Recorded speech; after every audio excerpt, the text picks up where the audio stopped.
Jake Morrison wiped the sweat from his forehead as he checked his ship's navigation system. The small cargo vessel hummed quietly through the asteroid belt, carrying medical supplies to the outer colonies. He had been flying this route for 3 years now, and it was usually boring work. Today felt different, though. Something was making him nervous. The communication panel beeped suddenly. Jake frowned and pressed the button to listen. Static filled the small cockpit, mixed with what sounded like alien voices. He had heard many different languages during his time as a pilot, but this was something completely new. Hello? This is cargo ship Blue Star. Can anyone hear me? Jake spoke into his microphone. Only static came back. He turned up the volume and heard the voices again. They sounded desperate and scared. Jake knew he should report this to the Space Patrol and continue. On his route, his cargo was needed at the medical station, and getting involved with unknown aliens could be dangerous. But something about those voices made him change his mind. Someone was in trouble out there. He followed the signal deeper into the asteroid field. The rocks here were bigger and moved in strange patterns. Jake had to be very careful not to crash into them. His ship's scanner showed nothing at first, then picked up a metal object drifting between 2 large asteroids. As Jake got closer, he could see it was a spacecraft unlike anything he had ever seen. It was long and curved, with strange markings on its dark metal hull. Parts of it were badly damaged, with holes torn in the sides. No lights were showing, and it was spinning slowly as it drifted through space. Jake moved his ship alongside the alien vessel. Through his window, he could see that the other ship was much bigger than his own. It looked like it had been built for war, with what appeared to be weapon systems along its sides. But now, it was just a dead hulk floating in space. He put on his spacesuit and prepared to go outside. This was probably a stupid idea, but Jake could not ignore the feeling that someone inside that ship needed help. He had always been the type of person who helped others, even when it was risky. The airlock on the alien ship was different from human designs. But Jake managed to figure out how to open it. Inside, the corridors were dark and filled with smoke. Emergency lights flashed red, and he could hear the sound of air leaking out somewhere. The ship was dying.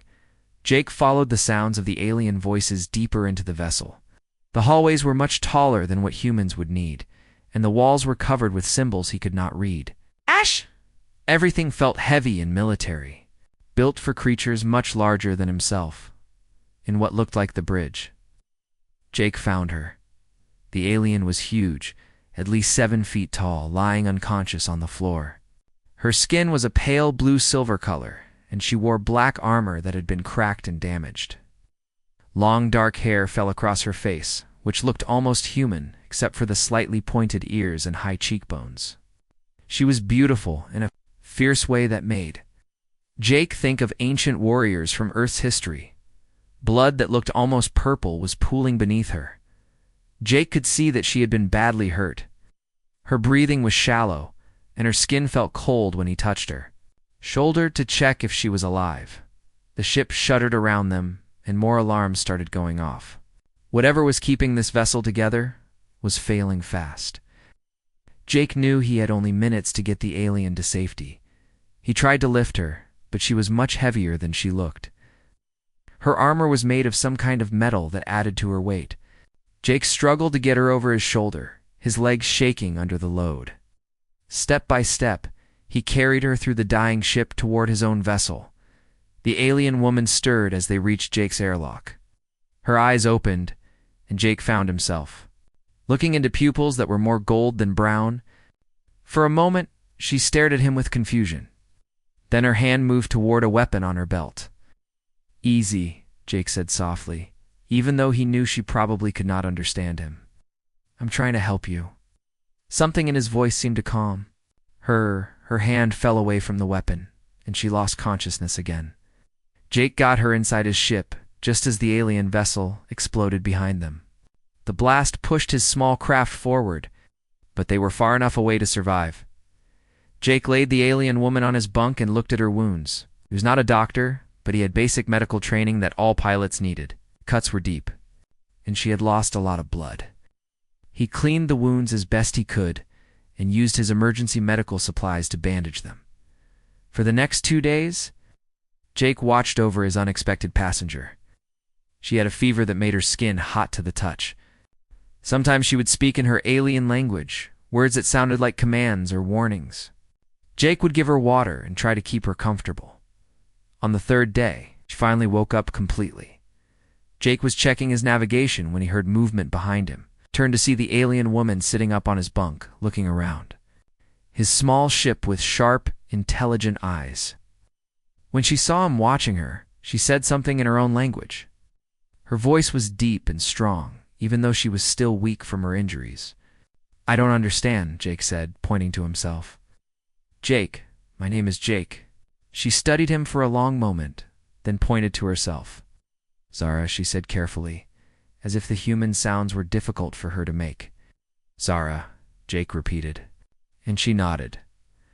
Over the next few hours, they managed to communicate using gestures and simple words. Zara was clearly very intelligent and learned some basic English quickly. Jake discovered that she understood more than she could speak. "Saved me," she said finally, her accent making the words sound formal and strange. "Why?" Jake shrugged. "You needed help." "I couldn't just leave you there." Zara stared at him as if he had said something completely crazy. In her culture, Jake would later learn, no one helps strangers without expecting something in return. The idea that a small human male would risk his life for an alien he had never met was almost impossible for her to believe. "Your people," she said slowly, "they will be angry. You helped enemy?" "Enemy." Jake shook his head. "I don't even know who you are. How can you be my enemy?" This seemed to confuse Zara even more. She looked around his simple cargo ship, taking in the medical supplies he carried and the pictures of Earth he had stuck to the walls. Nothing here suggested that Jake was a warrior or soldier. "You are just pilot," she said, as if realizing this for the first time. "Just a pilot," Jake agreed. "I carry supplies to colonies. Medicine, food, things people need." Zara was quiet for a long time thinking about this. The idea that someone would choose to spend their life helping others instead of fighting was new. To her, as Jake's ship continued toward the nearest medical station, Zara watched him work. He was patient and kind, making sure she had enough to eat and checking on her injuries. When she had nightmares about the battle that had destroyed her ship, Jake would sit with her until she felt safe again. By the time they reached the medical station, something had changed between them. Zara had never met anyone like this human. He had saved her life and asked for nothing in return. In her culture, this created a debt that could never be forgotten. But Jake just smiled when she tried to thank him, as if saving lives was something anyone would do. "Just get better," he told her. "That's thanks enough." Zara did not know it yet, but these words would change both of their lives forever. 3 weeks later, Jake was surprised to find Zara waiting for him at the space dock. The medical station had healed her wounds completely, but she looked different now. Instead of her damaged armor, she wore simple clothes that the station had. Given her, they were too small and made her look even taller than before. "I come with you," she announced when Jake approached his ship. Jake stopped walking and stared at her. "What do you mean?" "I go where you go," Zara said, her English much better now. "Owe you life debt. Must stay with you." "Life debt?" Jake scratched his head. "Look, Zara, you don't owe me anything. I just helped you because it was the right thing to do." Zara's golden eyes flashed with something that might have been anger. "You do not understand. In my culture, when someone saves your life, you belong to them. Is great honor." "But I don't want you to belong to me," Jake said. "People should be free to make their own choices." This seemed to confuse Zara completely. She tilted her head and looked at him as if he were speaking a different language. "Free? You saved me. Now I serve you." It's simple. Jake realized this was going to be a long conversation. He invited Zara aboard his ship so they could talk privately. His cargo hold was full of farming equipment bound for the agricultural colonies, and he needed to leave soon. In human culture, Jake explained as they sat in his small kitchen area, people help each other because they want to, not because they have to. When I saved you, I didn't expect anything back. Zara listened carefully, but Jake could see she was struggling to understand. Your people are weak, she said finally. How do you survive if you give help for nothing? We survive by working together, Jake said. When everyone helps everyone else, we all get stronger. But who leads? Who gives orders? Zara asked. Different. People at different times, depending on what needs to be done. We choose our leaders. Zara shook her head. Impossible. Strong must lead weak. His nature's way. Jake was starting to understand that their cultures were very different. But he also saw that Zara was genuinely trying to learn. Her people had obviously taught her that strength and dominance were the most important things. But she seemed curious about human ways. Tell me about your people, Jake said. What are they like? Zara straightened up with pride. Valkyrians. Our greatest warriors in galaxy. We have conquered many worlds. Our females are fighters and leaders. Our males are kept safe because they are valuable for making children. Kept safe? Jake asked. Males are smaller, weaker. They stay in protected places and study. Females protect them and choose which ones to mate with. Zara looked at Jake. With new interest, but you are different. You pilot ship alone. You make dangerous choices. Very strange for male, Jake laughed. On Earth, men and women are pretty much equal. We both work, both fight if we have to, both take care of families. Gender doesn't matter as much as what kind of person you are. This information seemed to shock Zara. She stared at Jake for a long time, as if seeing him for the first time. Your females allow this? Allow what? Allow males to take risks. Be independent. It's not about allowing, Jake said. It's about respecting each other's choices. Zara was quiet for several minutes, thinking about this. Finally, she spoke again. I still owe you life debt. If you will not accept my service, then I will travel with you until I understand your ways better. Jake could see there was no point in arguing. Besides, he had to admit that having company would be nice. His long cargo runs got lonely, and Zara was interesting to talk to, even when they disagreed about things. Okay, he said, but you're not my servant. You're my partner. We work together as equals. Partners, Zara repeated the word slowly, like warriors who fight side by side. Exactly like that. Over the following weeks, Jake and Zara settled into a routine. She learned to help with the ship's operations, and her quick mind picked up human technology easily. Jake was amazed at how smart she was. Her people might value physical strength, but Zara was clearly brilliant. In return, Jake learned about Valkyrian culture. Their society was based on honor and combat. Children were trained to fight from a young age, and only the strongest rose to positions of leadership. Zara had been a battle commander, leading hundreds of warriors in conquest of other worlds. You enjoy it? Jake asked one evening as they traveled between star systems. The fighting and conquering? Zara considered the question seriously. I was good at it. I thought that was same as enjoying it, but now I wonder. What do you mean? Watching you work, seeing how you help people instead of conquering them. It makes me think about what strength really means. Jake was impressed by her honesty. It took courage to question everything you had been taught.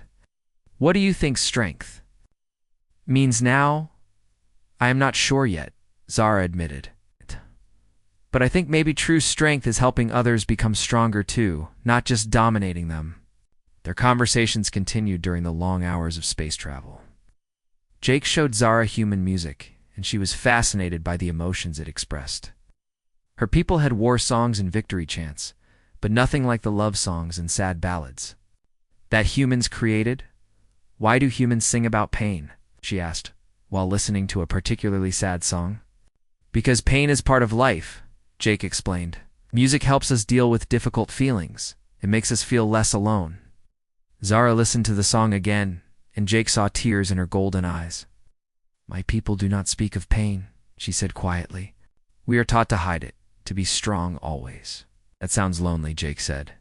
It is, Zara whispered, and Jake realized she had never admitted that to anyone before. Food was another source of cultural exchange. Jake's simple meals amazed Zara, who was used to eating nutritious but bland military rations. She especially loved chocolate, which made her eyes light up like a child's. "This is better than Victory Feast," she declared after tasting her first chocolate cake. Jake laughed. "I'll teach you how to make it." "Warriors do not cook," Zara said automatically, then paused. "But I am not with warriors now, am I?" "I know you're—" Not learning to cook became one of Zara's favorite activities. She approached it with the same intensity she had once brought to battle, studying recipes and practicing until she could make perfect meals. Jake enjoyed watching her discover simple pleasures that her rigid culture had never allowed her to experience, but their differences also led to problems. When they stopped at trading stations, Zara's warrior instincts often clashed with human, social customs. She would challenge people who she thought were disrespecting Jake, not understanding that humans often argued without meaning any real harm. "You cannot fight everyone who disagrees with me," Jake explained after Zara had nearly started a brawl with some other pilots. "But they insulted you," Zara protested. "Honor demands response. Sometimes the most honorable thing is to walk away." Jake said fighting should be the last choice, not the first. This was perhaps the hardest lesson for Zara to learn.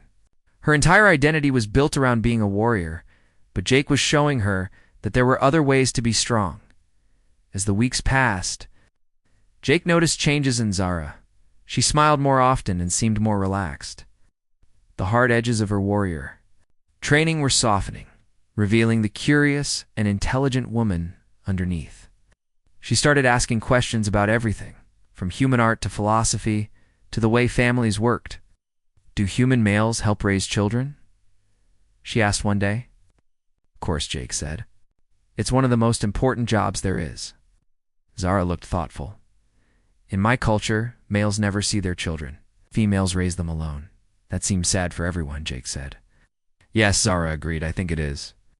Jake was also changing. Zara's different perspective made him see his own culture in new ways. Her questions challenged assumptions he had never thought to examine. And despite their differences, he found himself genuinely caring about her as a person. But Jake had no idea that Zara was beginning to feel something she had never experienced before. In Valkyrian culture, relationships were based on duty and genetic compatibility, not on the strange, warm feeling that filled her chest when Jake smiled at her. She did not yet have words for what she was feeling. It was about to change everything between them. Jake was unloading mining equipment at New Pittsburgh Colony when Zara made her announcement. He was checking inventory numbers on his tablet when she approached him with the formal posture she used for important matters. Said in her most official voice, "I have made decision about my life's debt." Jake looked up from his work, wiping grease from his hands. "Zara, we've talked about this. You don't owe me anything." "You are wrong," Zara said firmly. "I owe you everything. And now I know how to repay you." Something in her tone made Jake nervous. During their 3 months together, he had learned to recognize when Zara was about to do something that would surprise him. This felt like one of those times. "I will bear your child," Zara announced, as calmly as if she were discussing the weather. Jake dropped his tablet. It clattered on the metal floor of the cargo bay, but he barely noticed. He stared at Zara, sure he had misunderstood her words. "You'll what?" "I will have your baby," Zara repeated. "In Valkyrian culture, this is greatest honor I can give you. My genetics are excellent. I am strong, intelligent, and from noble bloodline. Our child will be superior to most humans." Jake's mouth opened and closed several times before he could speak. "Zara, you can't just decide something like that." "Can and I have," Zara said, looking puzzled by his reaction. "His perfect solution. Your genetic line will be strengthened, and my debt will be paid." "But that's not how it works," Jake said, his voice getting higher. "You can't just announce you're going to have someone's baby. Both people have to agree. Both people have to want it." Zara frowned. "Why would you not want this?" "I am an excellent choice for mother of your children." Jake ran his hands through his hair, trying to figure out how to explain human relationships to someone who came from a completely different world. "Zara, on Earth, when people have children together, it's because they love each other. They choose to be together as partners for life." "Love?" Zara repeated the word as if it were foreign to her. "Love is when you care about someone so much that their happiness becomes more important than your own," Jake said. "When you want to spend your life with them, not because you have to, but because you choose to. Zara looked even more confused. But I do care about your happiness. That is why I offer to bear your child. That's not the same thing, Jake said gently. Having a baby should be something people decide together because they want to create a family, not because of debt or honor. Your ways are very strange, Zara said, but Jake could see she was thinking about his words. In my culture, strong females choose suitable males for breeding. Males are honored to be chosen. Love is not part of equation. Well, it is for humans. Jake said, marriage, children, family, they're all about love and choice. Before Zara could respond, they were interrupted by voices from outside the cargo bay. Several of the colony workers had apparently overheard their conversation and were now discussing it loudly. Did you hear what that alien said? One man was laughing. She wants to have his baby. Lucky Jake, another voice said. She's pretty impressive for a non-human. I don't trust her, a woman's voice added. Aliens showing up making demands. Who knows what she really wants? Jake saw Zara's expression change. Her golden eyes narrowed and her hand moved instinctively toward where her weapon would have been if she were still wearing her armor. The casual way the humans were discussing her, as if she were not there, clearly angered her.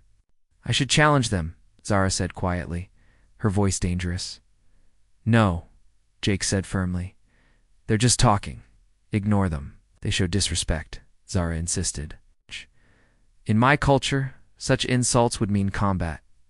But this isn't your culture, Jake reminded her.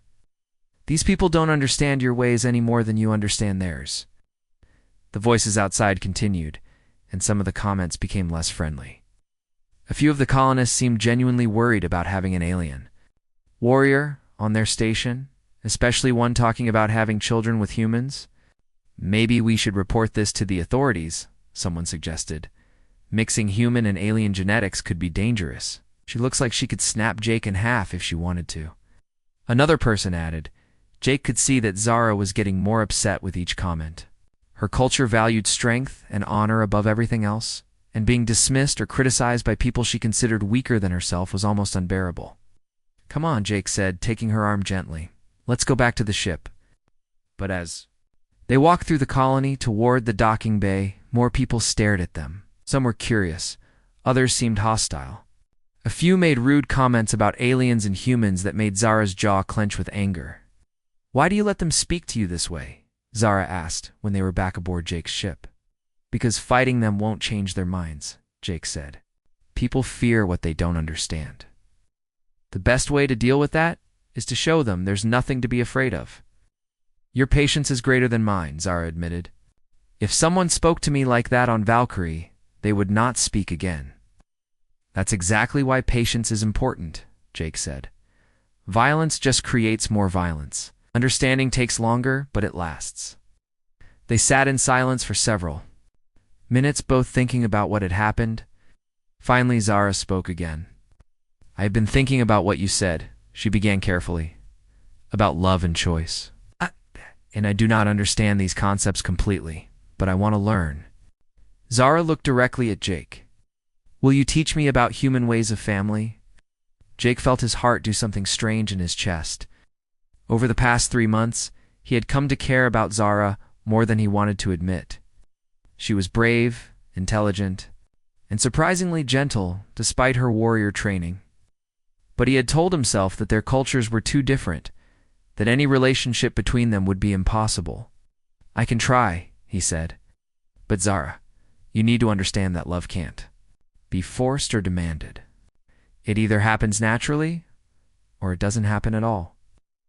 So if I wanted you to love me, I could not simply declare it and make it so? No, Jake said, though he wondered if she already had more of his heart than she realized.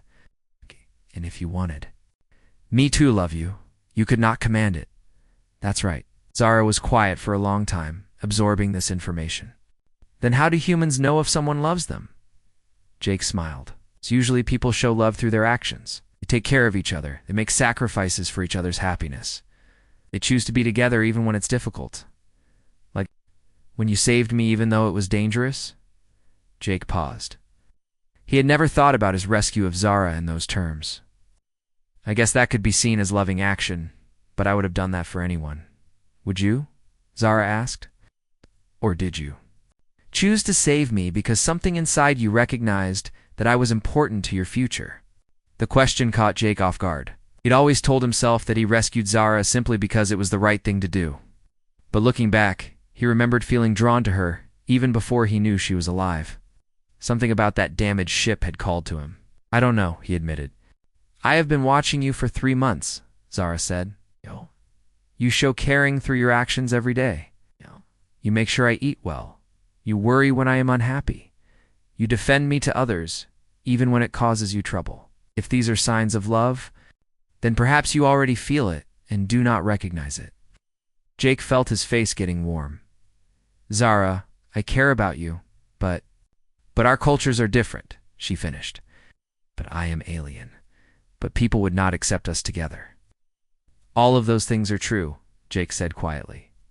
Yes, they are, Zara agreed. But you taught me that love is about choice, so I choose. To learn your ways, I choose to understand what love means. And I choose to find out if what I feel for you might be the beginning of that emotion. What you feel for me. Zara's cheeks turned a darker shade of blue. When you smile, I feel warm. Inside, when you are in danger, I want to protect you more than I want to protect myself. When you are happy, I am happy. I do not know if this is love, but it is something I've never felt before. Jake stared at her, hardly believing what he was hearing. Zara, ... double quotes. I withdraw my declaration about bearing your child, she said formally. Instead, I ask permission to court you in human fashion. I want to learn if we can choose each other freely, without debt or obligation. Jake felt his heart racing. This was not what he had expected when he woke up that morning. But looking at Zara, seeing the hope and uncertainty in her golden eyes, he realized that maybe the impossible was possible after all. I would like that, he said softly. For the first time since he had known her, Zara smiled with pure joy instead. Of warrior pride. It transformed her entire face and made Jake understand that he was already halfway to loving her. Whether he had admitted it to himself or not, 2 weeks after Zara's declaration at New Pittsburgh, Jake and Zara were sharing dinner in his ship's small kitchen when the alarm started screaming. Jake jumped up and ran to the cockpit, with Zara close behind him. The scanner showed 3 large ships approaching fast from the direction of deep space. Valkyrian battle cruisers, Zara said, her voice suddenly cold and distant. All the warmth that had been growing between them disappeared in an instant. They have found me. Jake's hands flew over his controls, trying to get more information. About the approaching ships. They were massive, easily 10 times the size of his small cargo vessel. Their weapon systems were active, and they were broadcasting on all frequencies. This is Battle Commander Thane of the Valkyrian Imperial Fleet. A harsh female voice filled Jake's cockpit. We demand the immediate return of the traitor Zara. Any humans who interfere will be destroyed. Jake looked at Zara, who had gone very still. Her face was pale, and her hands were clenched into fists. What does she mean, traitor? It is complicated, Zara said quietly. I told you I was fleeing when you found me. I did not tell you what I was fleeing from. Tell me now, Jake, said, still working his controls to try to find an escape route. But the Valkyrian ships were moving to surround them. I discovered that members of the High Command were selling military secrets to our enemies, Zara explained. We're betraying our own people for profit. When I tried to report this, they accused me of being the traitor instead. So you ran? I tried to fight, but there were too many of them. They destroyed my ship and left me for dead. Probably thought I was killed in the explosion. The communication system crackled again. Human vessel, you have 30 seconds to surrender the criminal Zara, or we will open fire. Jake's mind raced. His small cargo ship had no weapons and no chance of outrunning the Valkyrian cruisers. But the thought of handing Zara over to people who wanted to kill her made him sick. Jake, Zara said softly, you should give me to them. There is no reason for you to die for my crimes. You're not a criminal, Jake said firmly. You tried to do the right thing. It does not matter now. They have branded me traitor. Ow. The penalty is death. 15 seconds, human, Commander Thane's voice warned. Jake made his decision. "This is Jake Morrison of the cargo ship Blue Star," he said into his communicator. "I refuse to turn over Zara. She's under my protection." Zara stared at him in shock. "Are you insane? They will kill you," maybe Jake said, his hands moving over his controls. "But I won't abandon someone I care about." The word care hung in the air between them. It was the closest Jake had come to admitting his true feelings, and Zara's golden eyes widened with understanding. "You would die for me?" she asked. "I would try to live for you," Jake corrected. "Hold on." Jake activated every trick he had learned in 3 years of flying through dangerous space. He cut power to everything except engines and life support, making his ship nearly invisible on sensors. Then he dove toward the nearest asteroid field, using the rocks as cover. The Valkyrian ships were faster, but they were also much bigger. Jake's small vessel could slip between asteroids that the cruisers had to go around. For several minutes, they played a deadly game of hide-and-seek among the floating rocks. "This will not work for long," Zara said, monitoring the scanner. "They will eventually corner us." "I know," Jake said. "But I'm buying us time to think." A blast from one of the Valkyrian ships struck an asteroid near them, sending chunks of rock spinning past their windows. The message was clear. They could not hide forever. "There," Zara said suddenly, pointing at the scanner. "That asteroid has metal in it. If you can get us inside one of the caves, their sensors will not be able to find us." Jake piloted his ship into a narrow canyon in the asteroid's surface. The walls were so close that the ship's wings almost scraped against them. At the end of the canyon was a cave just big enough for the vessel to fit inside. They powered down everything except basic life support and waited in the darkness. Outside, they could hear the rumble of the Valkyrian ships passing overhead, searching for them. "Why did you do that?" Zara asked quietly. "Do what?" "Risk your life for me? Risk everything." Jake was quiet for a moment, thinking about how to answer. "Because losing you would be worse than dying." Zara moved closer to him in the dark cockpit. "Jake, I need to tell you something." "What?" "When I first declared I would bear your child, I thought it was about honor and debt. But I was wrong." "Oh, what?" "Do you mean I've been feeling things I do not understand? When you smile, my heart beats faster. When you are in danger, I feel fear like I have never known. When you defended me to those people at the colony, I felt pride that had nothing to do with warrior glory." Jake could barely see her face in the darkness, but he could hear the emotion in her voice. "I think," Zara continued carefully, "that what I feel for you might be what humans call love. Not the duty love that Valkyrians know, but the choosing love. You described Zara... ... I wanted to tell you before they find us," she said, "in case we do not survive this." Jake reached out and found her hand in the darkness. Her skin was warm and soft, so different from the cold warrior she had seemed when he first found her. "I love you too," he said. "But I was afraid to admit it." "Afraid of what?" "Afraid you would think it was foolish. Afraid our differences were too great. Afraid you would leave when you got tired of human ways." Zara squeezed his hand. "I could never be tired of you." They sat together in the darkness, holding hands and listening to the sound of ships searching for them. Despite the danger, Jake felt more peaceful than he had in months. Finally knowing how they both felt made everything else seem manageable. "We survived this," Zara said. "I want to learn everything about human love. I want to understand marriage and families and all the things my people never taught me." "We'll survive," Jake said, with more confidence than he felt. Their moment was interrupted by a new sound. Heavy footsteps were echoing through the cave system. The Valkyrians had found their hiding place and were coming for them on foot. "There is something else you should know," Zara said urgently as they heard voices getting closer. "The conspiracy. I discovered it involves plans to attack human colonies. They are using the information they stole to prepare for war. War. The corrupt leaders want to conquer human space before anyone discovers their crimes. If they succeed in killing me, thousands of humans will die." Jake felt cold anger wash over him. "Then we have to make sure they don't succeed." "Jake, they are trained warriors. You cannot fight them." "I don't have to fight them," Jake said. I just have to outsmart them. Light appeared at the mouth of the cave as the Valkyrian soldiers entered. Jake could see them clearly now, tall armored figures, carrying weapons that could cut through his ship's hull like paper. There, one of them called out in accented English, "The human ship." Jake squeezed Zar's hand one more time. "Trust me," he whispered. Then he activated his ship's emergency beacon, sending out a distress signal that would reach every human ship and station within 50 light years.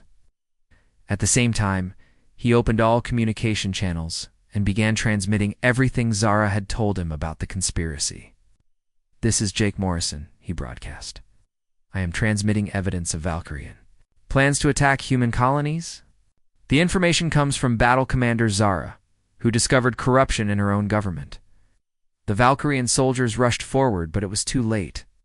The message was already spreading through human space, carried by communication relays.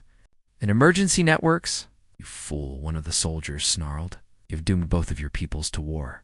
"No," Zara said, standing up to face her own people with new dignity. "He has given both our peoples a chance for truth." As the soldiers surrounded them, Jake realized that everything had changed. They might not escape this cave alive, but the truth was now beyond the reach of those who wanted to hide it. And for the first time since this all began, Zara looked at him not as a warrior looking at a civilian, but as a woman looking at the man she loved. 6 months after the incident in the asteroid cave, Jake Morrison stood at the window of his new apartment on Terra Station, watching cargo ships come and go. His old ship, the Blue Star, had been destroyed during their escape from the Valkyrian soldiers, but he did not miss it. His life had changed so completely that the past felt like it belonged to someone else. "Are you nervous?" Zara asked from behind him. Jake turned to see her adjusting the collar of her new dress. It was blue, the same color as her skin, and made her look beautiful in a way that still took his breath away. Today was their wedding day, and Jake had never seen her look more radiant. "A little," Jake admitted. "Are you?" "Very much," Zara said with a smile. "In my culture, warriors do not have wedding ceremonies. This is all new to me." "Good new or bad new?" "Wonderful new," Zara said, walking over to join him at the window. "I like the idea of choosing each other in front of witnesses. It feels more real than just declaring it privately." Jake took her hand and squeezed it gently. The past 6 months had been difficult, but amazing. After Jake's broadcast about the conspiracy, everything had happened very quickly. Human and Valkyrian fleets had rushed to the asteroid field, leading to a tense standoff that could have started a war. But Zara's evidence had been too strong to ignore. The corrupt officials she had exposed were arrested, and the stolen military secrets were recovered. Instead of war, there had been negotiations. A new government had taken power on Valkyrie, one that was interested in peace with humanity. "Commander Chen will be here soon," Jake said, checking his watch. The human officer who had helped negotiate their freedom had become a good friend to both of them. "My sister arrives this afternoon," Zara added. Jake smiled at the thought. 3 months ago, Zara had been contacted by her younger sister Vera, who had heard about the conspiracy and wanted to learn more about human culture. Vera was part of a growing movement of young Valkyrians who questioned their society's emphasis on conquest and domination. "I still cannot believe she is coming," Zara said. "When I left Valkyrie, I thought I would never see my family again." "People change," Jake said. "Your courage in speaking the truth helped change them." "Our courage," Zara corrected. "I would never have found the strength to stand up to them without you." Jake pulled her close and kissed her forehead. "We make a good team, yes we do." There was a knock at the door, and Commander Chen entered with a smile on her face. "Are you two ready to become officially married?" "More than ready," Jake said. "Good, because we have quite a crowd gathered in the chapel. Word has gotten out about the first human Valkyrian wedding, and everyone wants to see it." Jake and Zara exchanged glances. They had hoped for a small, private ceremony, but they understood why people were interested. Their relationship had become a symbol of the new friendship between their peoples. "I hope they are not expecting anything too exciting," Zara said. "Human weddings seem very peaceful compared to Valkyrian victory celebrations." "That's exactly what makes them special," Commander Chen said. "They are about love and commitment, not conquest. They walked through the station toward the chapel. Jake noticed how much Zara had changed since he first found her. Carried herself like a warrior, but there was a softness to her now that had not been there before. She smiled more often and laughed at things she would have once considered foolish. "Jake," she said as they paused outside the chapel doors, "I want you to know that even if we had not fallen in love, I would still be grateful for everything you taught me. What did I teach you? That strength comes in many forms, that helping others makes you stronger, not weaker. That choosing your own path is more honorable than following orders blindly. You taught me things too," Jake said. "You showed me that courage means standing up for what is right, even when it is dangerous. You proved that love can grow between the most unlikely people." "Are we ready?" Commander Chen asked.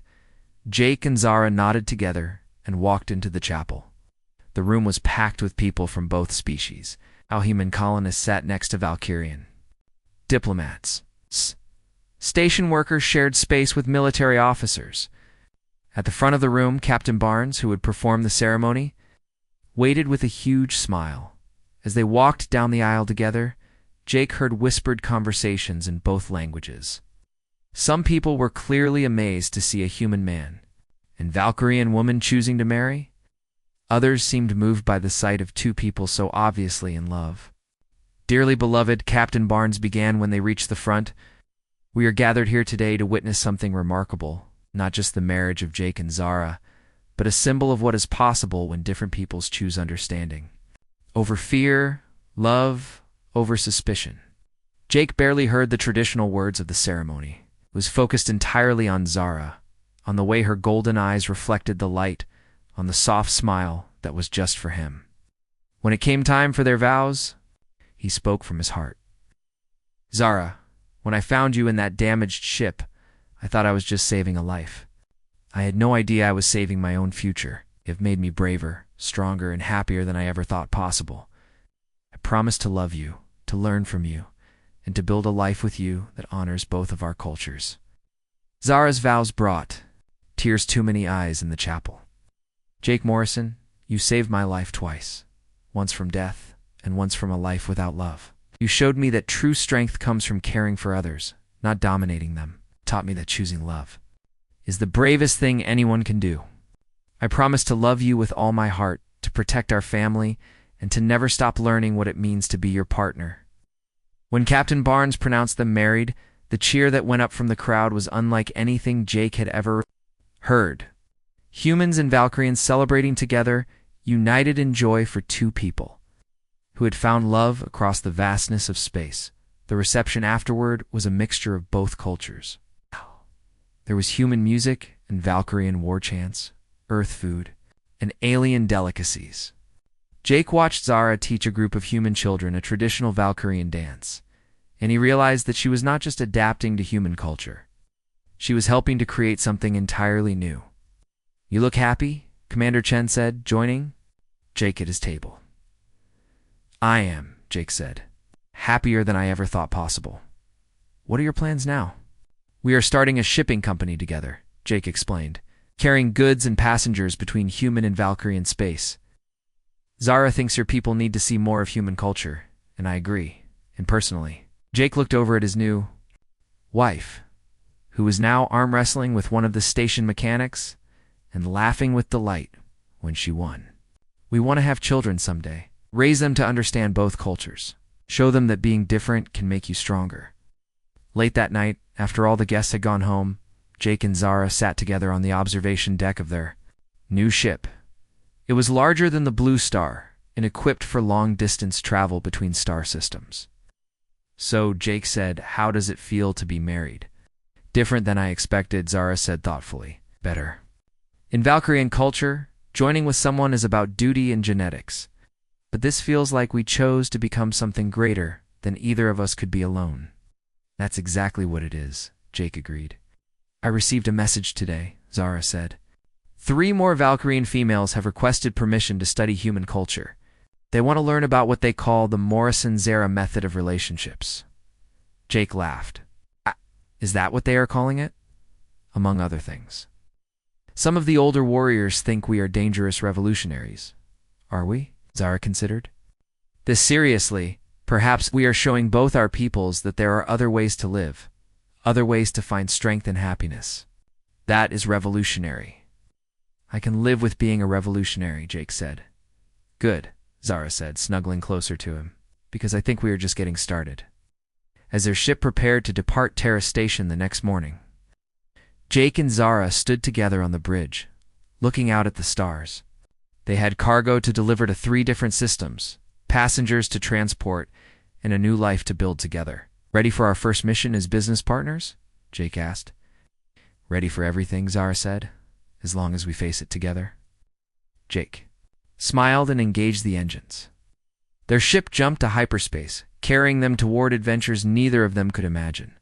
Behind them, they left 2 peoples who were slowly learning that love could indeed conquer the vastness of space and the differences between species, and somewhere in the cargo hold, carefully packed among their belongings, was a small collection of children's books in both human and Valkyrian languages.